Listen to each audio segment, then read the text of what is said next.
नमस्कार दोस्तों, आप देख रहे हैं बातें यूपी की और आज हम बात करेंगे एक ऐसी योजना की जो उत्तर प्रदेश को इको टूरिज्म का हॉटस्पॉट बना सकती है। जी हाँ, हम बात कर रहे हैं बफर में सफर योजना। ये योजना न सिर्फ पर्यावरण की रक्षा करती है बल्कि गांव के युवाओं को रोजगार भी देती है। और हाँ, यूपी पीसीएस मेंस के लिहाज से एक बहुत इंपॉर्टेंट टॉपिक है। ये योजना आई कहां से? हाल ही में उत्तर प्रदेश वन एवं वन्य जीव विभाग ने ये नई इको टूरिज्म योजना शुरू की है, जिसका मकसद है बाघ अभयारण्यों के बफर जोन यानी आसपास के इलाकों को पर्यटन के लिहाज से विकसित किया जाए, लेकिन पर्यावरण को नुकसान पहुंचाए बिना। जानकारी के लिए बता दें, राष्ट्रीय उद्यानों और वन्यजीव अभयारण्यों के संदर्भ में जंगल को अक्सर कोर जोन और बफर जोन में विभाजित किया जाता है।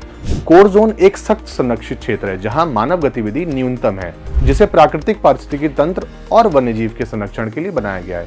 वहीं दूसरी ओर बफर जोन की बात करें तो बफर जोन कोर जोन को घेरता है तथा कोर जोन की सुरक्षा के लिए पारिस्थितिकी पर्यटन, अनुसंधान और सतत संसाधन प्रबंधन जैसी सीमित मानवीय गतिविधियों की अनुमति देता है।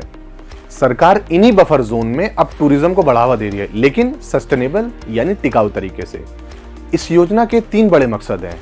पहला मकसद है पर्यावरण अनुकूल पर्यटन यानी इको फ्रेंडली टूरिज्म को बढ़ावा देना। दूसरा मकसद है स्थानीय लोगों को प्रशिक्षण और रोजगार देना ताकि गांव को भी फायदा हो। और हमारा तीसरा मकसद है वन्य जीव और जैव विविधता का संरक्षण, क्योंकि जब लोग जंगलों की अहमियत समझेंगे तभी संरक्षण मजबूत होगा। कहां-कहां लागू हो रही है योजना?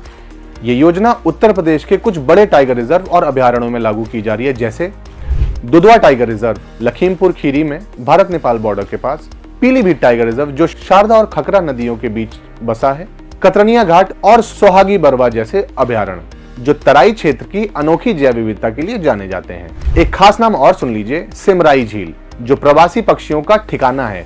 अब इसे भी इको टूरिज्म सर्किट में शामिल किया जा रहा है, यानी बर्ड वॉचर्स के लिए नई जगह खुल रही है।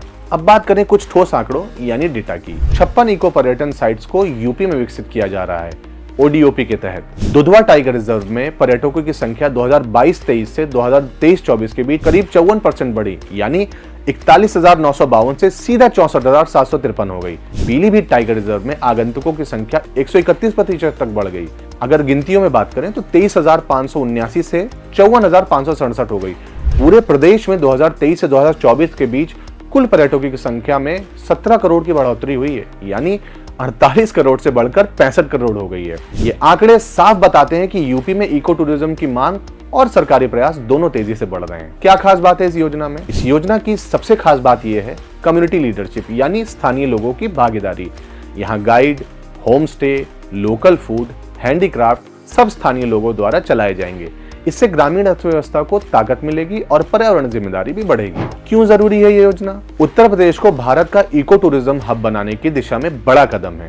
ये एक ऐसा मॉडल है जहां पर्यटन, रोजगार और पर्यावरण संरक्षण साथ साथ चल सकते हैं।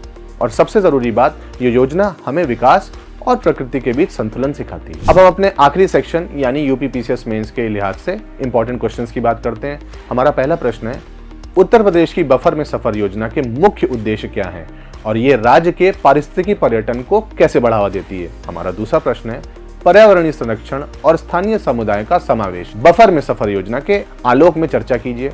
और हमारा आज का आखिरी प्रश्न है, उत्तर प्रदेश में इको टूरिज्म की संभावनाओं का मूल्यांकन कीजिए, विशेष रूप से बाघ अभयारण्य के बफर क्षेत्रों में। तो दोस्तों, बफर में सफर सिर्फ एक योजना नहीं है, ये एक सोच है जहां रोजगार, शिक्षा और पर्यावरण तीनों मिलकर एक बेहतर भविष्य की ओर बढ़ते हैं। अगर हम सब मिलकर ऐसे प्रयासों का समर्थन करें ना, तो विकास और पर्यावरण में टकराव नहीं, तालमेल हो सकता। अगर आपको ये वीडियो जानकारीपूर्ण लगा हो तो बातें यूपी की को सब्सक्राइब करना ना भूलें और नीचे कमेंट करके हमें बताइए कि आप अगली वीडियो किस योजना पर चाहते हैं। तब तक के लिए पढ़ते रहिए, बढ़ते रहिए। धन्यवाद।